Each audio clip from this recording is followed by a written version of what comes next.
Panevėžio rajone vanduo dar nesiruošia atsitraukti, o kai kur padėtis tik blogėja.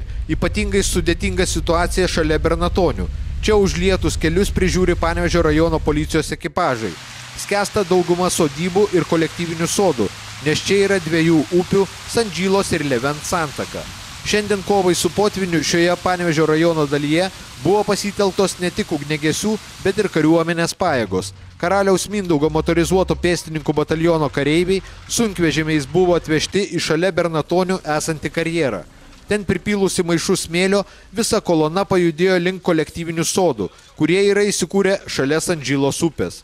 Ten neatlaikęs vandens spaudimo sugriuvo apsauginis pylimas ir vanduo užtvindė visus sodo bendrijos sklypus ir sodų namelius.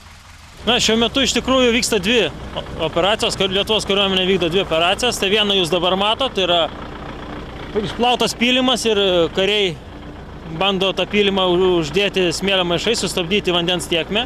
O kita operacija, tai žvalgomas yra ledų sangrūdos Sandžylės upės baseine.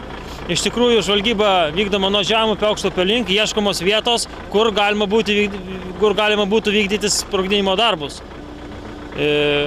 Ar bus tie sprogdinimo darbai, dabar sunku pasakyti, nes kaip ir minėjau, pirmiausia reikia išsižvalgyti, ar duos efektą pats sprogdinimas.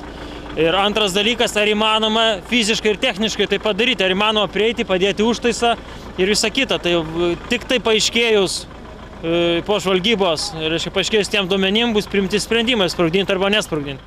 Ledo sangrūdos Panevėžio rajone dėl susidariusios ekstremalios padėties buvo žvalgomos ir iš oro. Savivaldybė dabar pranešė, kad yra gautas orlaivis ir žvalgyba, inžinierius karininkas, reiškia, turės galimybę atlikti žvalgybą iš oro.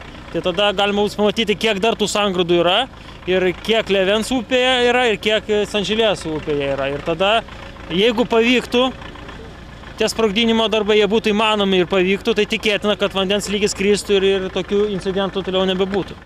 Kaip pranešė išminuotojai, vakare vienoje iš ledų sangrūdos vietų buvo įvykdyti pirmieji sprogdinimo darbai.